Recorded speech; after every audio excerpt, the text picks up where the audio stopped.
beneficio para la población.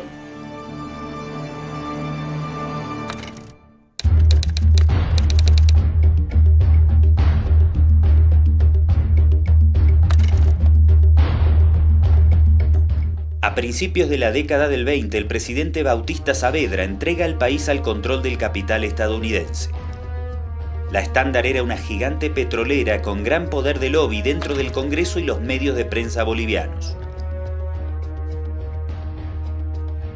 Uno de sus representantes legales en el país era el doctor José Estensoro, quien paralelamente fungía como senador y ministro del presidente Saavedra. La penetración de la petrolera en altas esferas gubernamentales no se daba únicamente en Bolivia. En 1921, el presidente de Estados Unidos, Warren Harding, designó a un directivo de la Standard como su ministro de Relaciones Exteriores. Estados Unidos salía de la Primera Guerra Mundial y la Standard era uno de sus caballos de batalla. El presidente de su filial en Nueva Jersey declararía entonces que la única medida necesaria para ese momento era una política de extensión agresiva de los Estados Unidos. Meses después, la Standard Oil comenzó a operar en Bolivia. El presidente Saavedra se ve obligado a pasar por encima de su propia ley, que era una buena ley, y hacer concesiones gigantescas a la Standard Oil, que estaba muy interesada en ingresar al territorio boliviano. Cuando llega la Standard Oil, le promete al Estado boliviano y al presidente Saavedra que en el curso de los siguientes 5 años Bolivia iba a convertirse en un emporio mundial del petróleo. Se suponía que era lo que después se iría a convertir la Arabia Saudita de América Latina.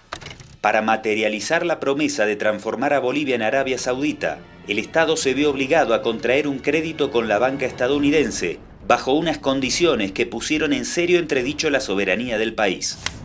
Tanto fue el escándalo que Saavedra disolvió el Congreso para poder aprobar secretamente lo que se conoce como el empréstito Nicolaus.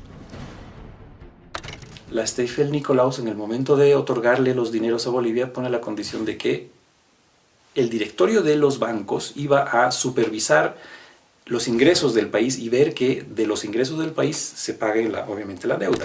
Había 3 puestos claves de ingresos que verificaban los ingresos del Estado boliviano que estaban en manos de bancos americanos.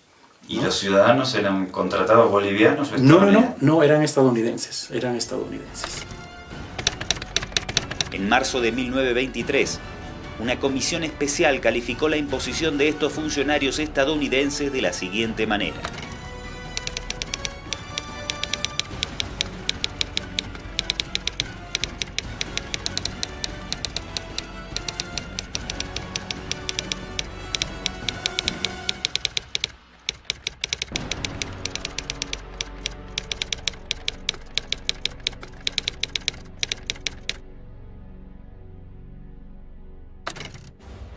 Como testimonio histórico de oposición a las políticas entreguistas de la época, figuran discursos como el de Abel Iturralde.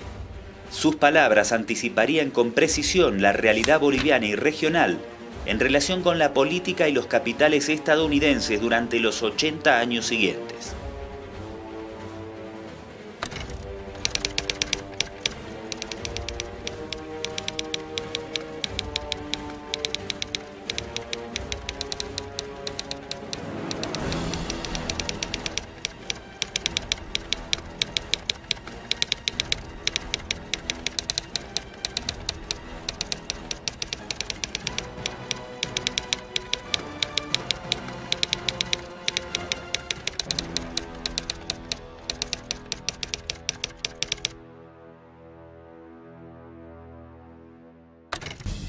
En las décadas del 20 y 30, todavía era muy fuerte la presencia del imperialismo inglés en América del Sur, por lo que la estadounidense Standard Oil mantenía una guerra no declarada por el control de los mercados con la británica Royal Dutch Shell, con fuerte influencia en los gobiernos de Paraguay y Argentina. La Standard Oil no había logrado los resultados esperados durante sus años de exploración. A inicios de la década del 30, debía una fuerte suma de dinero al erario boliviano y exportaba el petróleo clandestinamente hacia la Argentina. Al estallar la Guerra del Chaco el 18 de julio de 1932 y tras observar las duras derrotas bolivianas en los campos de batalla, la Standard Oil optó abiertamente por el bando enemigo, tal vez al percibir que era mucho más probable una victoria paraguaya en alianza con Argentina a un triunfo boliviano.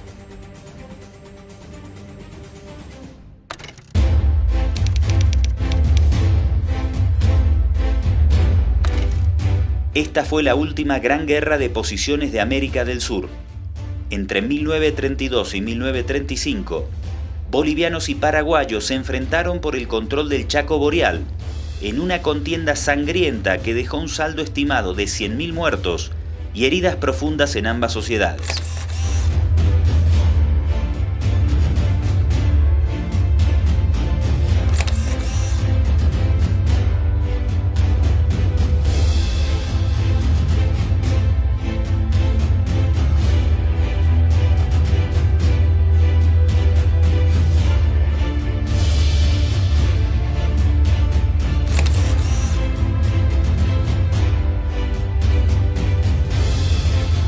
La tragedia del Chaco marcaría a fuego la historia social y política del país. Una derrota que unió por primera vez a los bolivianos en los campos de batalla y determinó, tras su finalización, la irrupción de corrientes y movimientos nacionalistas que a partir de entonces y durante 20 años se disputarían el poder con la oligarquía minera aliada a Estados Unidos. En el caso de la Guerra del Chaco es la primera vez donde el país se mira a sí mismo en el espejo y se reconoce y se ve. Y ve que mestizos, indios, blancos, todos estaban peleando por el mismo bando y vistiendo el mismo uniforme. Es la primera vez que se crea una conciencia nacional, cosa que lamentablemente después se va a ir perdiendo poco a poco otra vez. Pero es la primera vez que todos los estamentos de las clases sociales y etnias bolivianas hacen algo en conjunto. La Guerra del Chaco tuvo dos agentes foráneos determinantes en el curso de la contienda: los capitales de la oligarquía anglo-argentina, que apoyaron abiertamente al Paraguay, y la empresa petrolera estadounidense Standard Oil, que pese a administrar explotaciones en pozos de Santa Cruz de la Sierra y Tarija, boicoteó abiertamente las operaciones del ejército boliviano. Inicialmente, lo primero que declara la Standard Oil es que se va a mantener neutral. Su neutralidad inicialmente fue aceptada. O sea, los camiones que funcionaban en el Chaco eran de la Standard Oil. Nunca nos quiso prestar ni un solo camión, ni siquiera para evacuar heridos o enfermos. O sea, nunca nos ayudó ni para salvar vidas, que es un acto humanitario. Si el Paraguay hubiera logrado una victoria militar más contundente, podría haberse apropiado de los departamentos de Santa Cruz de la Sierra y Tarija, y por ende de sus pozos petroleros.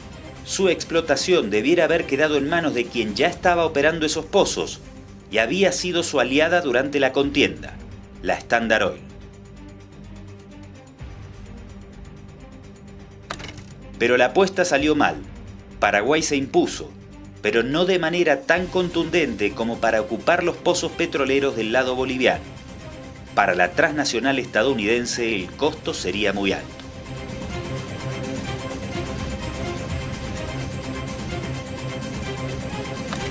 Entonces, ¿qué pasaba? Que no nos querían ni siquiera vender combustible a los bolivianos, aduciendo su neutralidad. O sea, nuestro combustible no quería vendernos. La Standard Oil se la pasaba a la Argentina y la Argentina se lo pasaba al Paraguay. O sea, el Paraguay peleaba con nuestro combustible, con nuestra gasolina, y nosotros peleábamos con la gasolina peruana. Ese fue el problema de por qué David Toro enjuicia a la Standard Oil. Finalizada la guerra, el coronel David Toro, quien había visto con sus propios ojos la conspiración de la Standard Oil desde los campos de batalla, asumió la presidencia del país.